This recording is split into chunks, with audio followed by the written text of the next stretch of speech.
Like the hat? Oh, hi. Alton Brown here. You know, ever since our first cheese episode aired a few years ago, I've been amassing footage for an epic homage du fromage that I like to call Say Cheese. We have been working around the clock, and I'm happy to announce that we have just finished it. And it's 30 hours long. So you know what?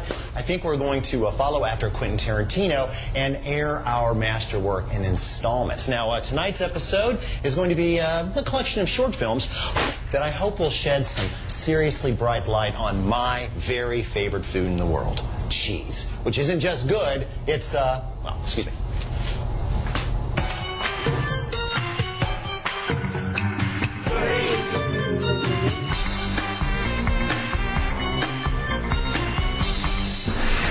The birth of cheese. One day, a lone Bedouin set across the desert sands to sell his chicken at the nearest oasis mart. Knowing that he would get thirsty and hungry along the way, he was careful to pack a freshly tanned calf's stomach chock full of milk. After several hours, he finally did get a little on the parched side, so he reached for his treat. But boy, was he in for a big surprise. A combination of the movement of the camel, the heat of the sun, and the rennet in the stomach lining had coagulated the milk into curds and whey. Luckily, after a moment of tasting, the Bedouin realized it was a lucky mistake, and cheese was born.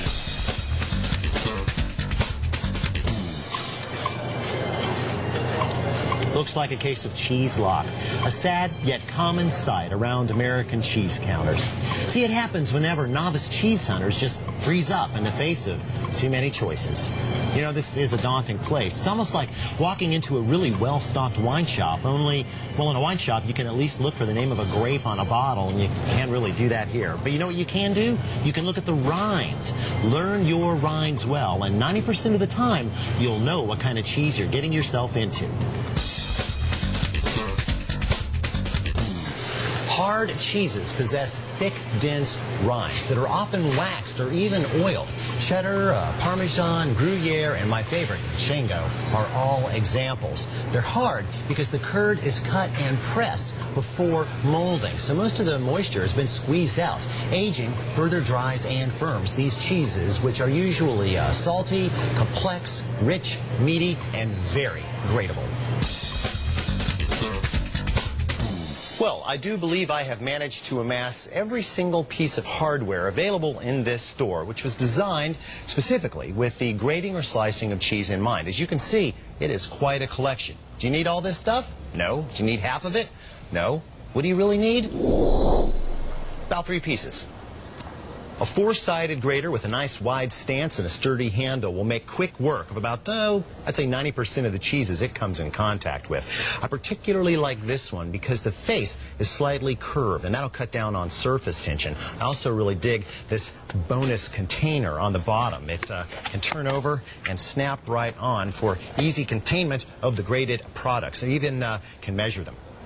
Although a multitude of specialty cheese knives are available on the market, the ones you really need are probably already in your kitchen. I speak, of course, of the 8 to 10-inch chef's knife, which will go through just about any cheese you'll ever buy, and the butter knife. I put out one of these for every cheese that's on a cheese board. It's perfect for serving. Oh, for really soft cheeses, I often use dental floss. It's especially good for logs of goat cheese. And for super hard cheeses like Parmesan, crack them open with a nice, clean, flathead screwdriver. That explains why my toolbox smells like that.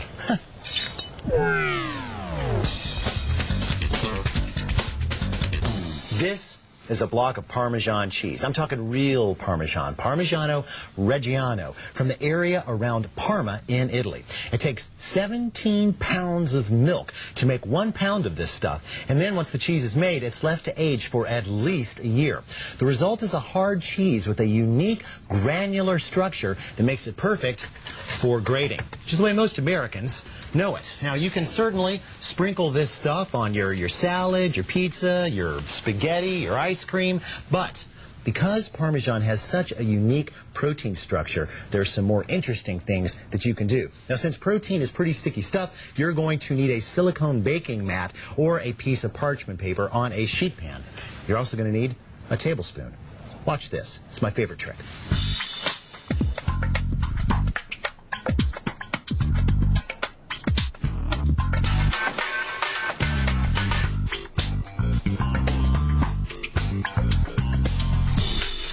Now, there is plenty of flavor here already, but that doesn't mean there's anything wrong with adding more. For instance, a little paprika would be very nice, as would some black pepper. I think I'll leave the others plain.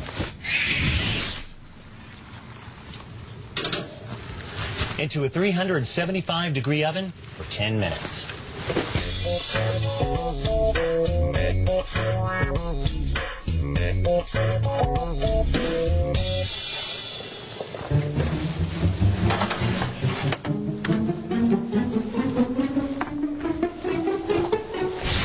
Now, you could just let these set and then enjoy them as crackers, or while they're hot, you could take advantage of their temporarily plastic state.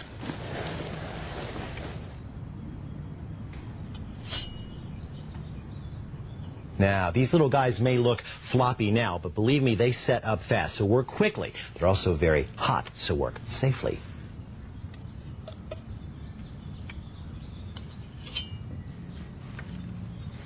Let these set for about 10 minutes, and you'll be able to load them up with things. Like what? Well, like, say, a meatball. Meatball shooter. Sounds good to me. Or maybe you could build a little salad. Yeah, it's cute, isn't it? Or you could just stick them right in the top of a bowl of mashed potatoes. Always a hit at my house. Of course, you don't have to do any of that. You could just eat one. Good cracker.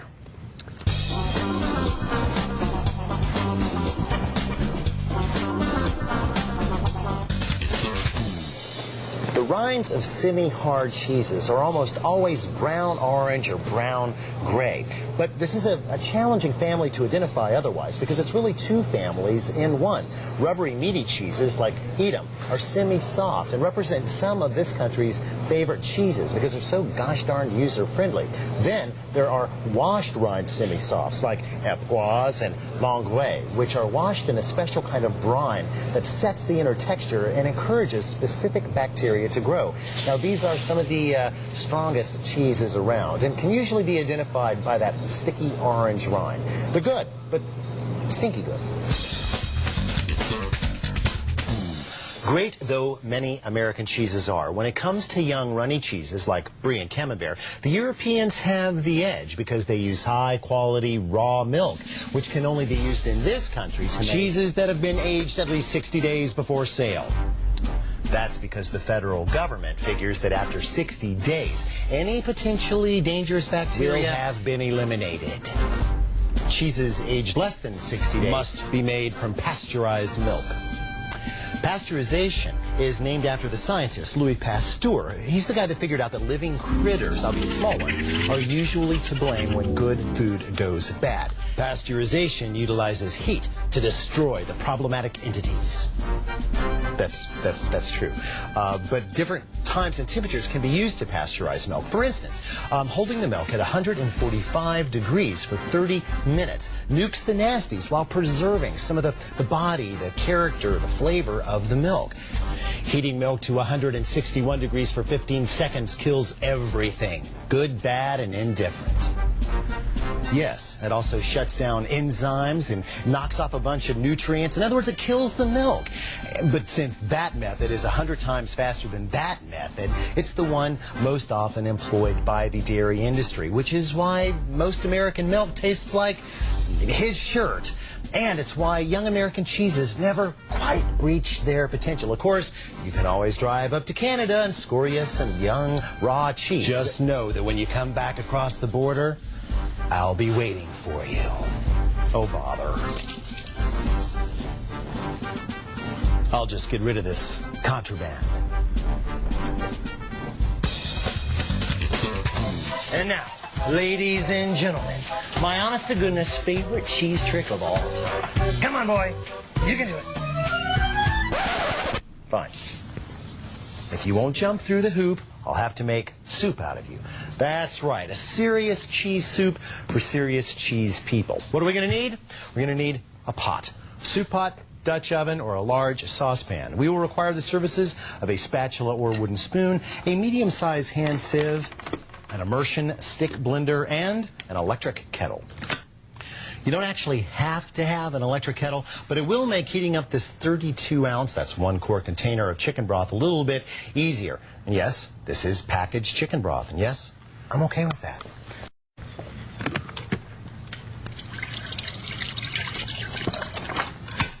As with so many soups, we begin with a sweat. Melt 2 tablespoons of butter over medium heat. Then toss in 5 ounces by weight of diced onions, 5 ounces of diced carrots, and 5 ounces of diced celery, along with a healthy pinch of salt. Now stir this off and on for 5 to 10 minutes until the veggies are nice and soft. Now use your hand sieve to evenly distribute 3 tablespoons of all-purpose flour just right on top of the vegetables. And why flour? Well, we're basically making a roux here, okay? We're going to coat these flour granules with the fat that's in the pan, and then when we add the hot liquid, it will thicken very quickly without forming any lumps. Now, once all the flour is in, just stir and cook for a few more moments until you don't see any flour really left in the pan. Perfect. Now, we pour in the broth, nice and slow, stirring all the time. Now, 1 bay leaf and 1 tablespoon of garlic minced fine. Cover that, turn down the heat to a simmer, and set our timer for about half an hour. And now the fun part. But first, you've got to fish that bay leaf out of there. Even when they're cooked, they're never really good eats, you know. Okay, add 1 cup of heavy cream. Yes, that's right, heavy cream. And then buzz it up with your stick blender until it is smooth and creamy. Now we add the cheese. 10 ounces of shredded fontina. Like most semi-firm cheeses, fontina is known for its smooth melting nature. But it will help if we add it slowly, stirring in just a handful at a time. Gentle melting is the key to a smooth cheese soup. Time for a few finishing flavors. I like a teaspoon each of Marsala wine and Worcestershire sauce and half a teaspoon of hot sauce and white pepper. Why white? Well, you wouldn't want to mar the pastoral creaminess of this, now would you? Now that is cheesy. As far as service suggestions go, I don't know. Open a beer and pour it in a glass. That's about all you have to do. If you're going to hold this soup for service, however, I don't suggest that you keep it overheat. You should stash it in a thermos. That way it won't get grainy. If you do have to reheat it after cooling, I definitely suggest using a double boiler. Remember, gentle heat's the way to go. Now, if you excuse me, I'd like to finish my soup.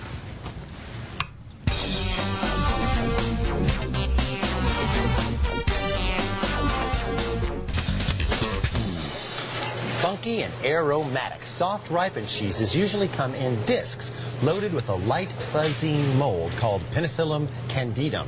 So much of the milk's original moisture is locked inside these jewels that the cheese literally oozes at room temperature. Brie and Camembert are the most famous of this, my other favorite category. Although they're always white in this country due to the use of pasteurized milk, in Europe, the raw milk that's usually used creates a reddish or brown rind.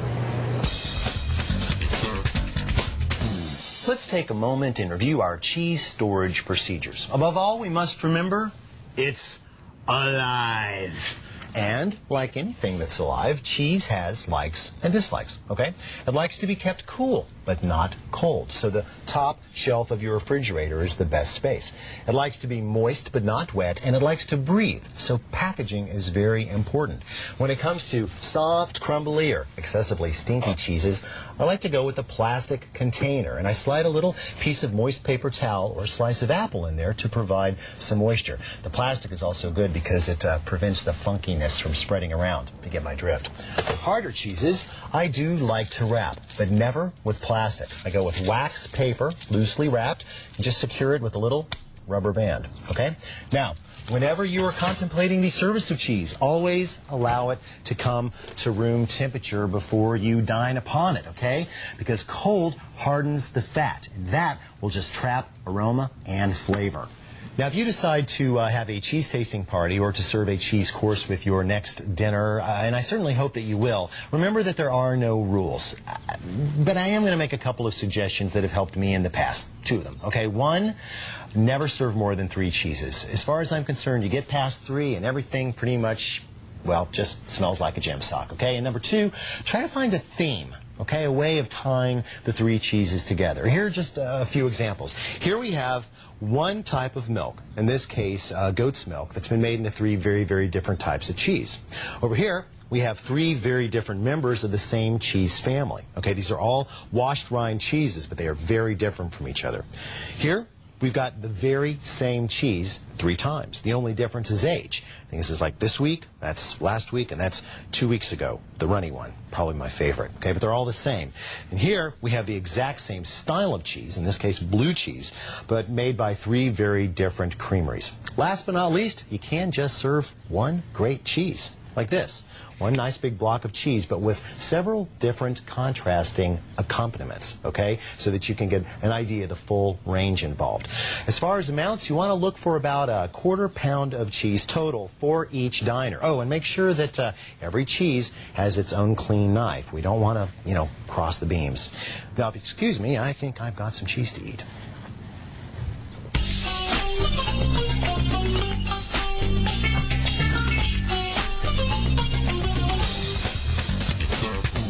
The easiest cheeses to recognize by sight are mold vein cheeses like Roquefort, Gorgonzola, and Stilton. Now, the mold you see here requires air to grow, so the compressed curd is punched with needles, creating microtunnels for the fungi. If you've never tried these cheeses, well, they've got a very wide range of flavor and texture. They can be creamy, they can be hard, they can be grainy, they can be just mildly funky, or they can be tongue-numbingly funky. You know what I mean? I'm talking like Detroit funky. You know? Yeah.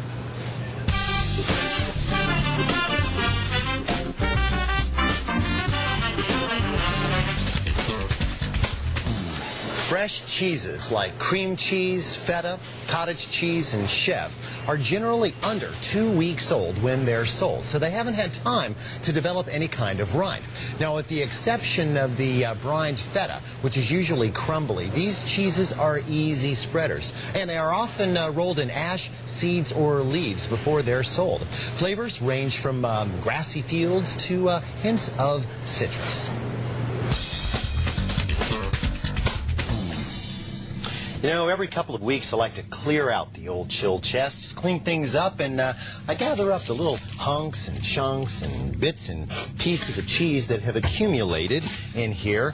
And, of course, I can't really throw another cheese party with this stuff. It's a little too old for that, but that doesn't mean that I have to get rid of it. In fact, this is just right for my favorite cheese trick of all time.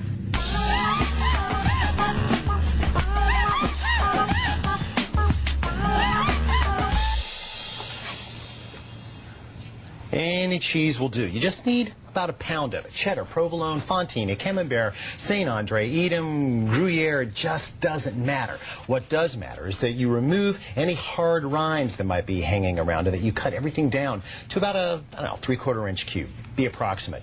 Really hard cheeses like Parmesan should be grated coarsely. Now, everything goes into the food processor along with 1/4 cup of dry white wine, which if you've had a cheese party, you probably have left over.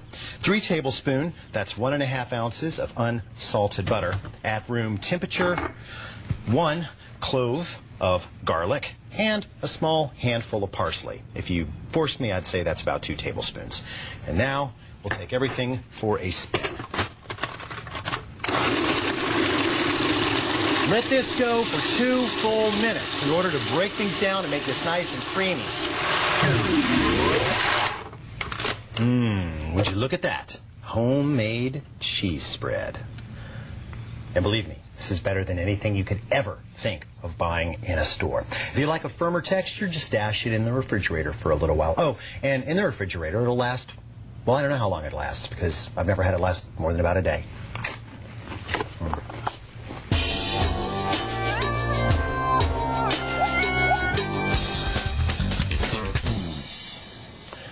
Most of the folks walking around on this planet are lactose intolerant. That means that they lack the enzyme necessary to break down lactose, a sugar that occurs naturally in milk. Now, when these people drink milk or eat young cheeses, they get a painful punch from... I'm Lactose Man! Yes, from Lactose Man. You know what, Lactose Man? I'm not afraid of you. Oh, you will be. You will be. Oh, yeah? Take that shot! You see, cheeses that have a little age on them have had their lactose, or milk sugar, consumed by the bacteria in the cheese. So there's little, if any, lactose still present. How's your hand, Lactose Man? It hurts. How's the cheese, Lactose Man? It's good. Hey, pretty good. You guys should be proud. Well, I hope that you enjoyed this collection of shorts, part one of what will probably be a 60-part course, cheese course. You know, that may seem like a lot of programs, but heck, I can't think of any food deserves the attention more than cheese. So, see you next time on Good Eats. Hey, are you going to eat that brie?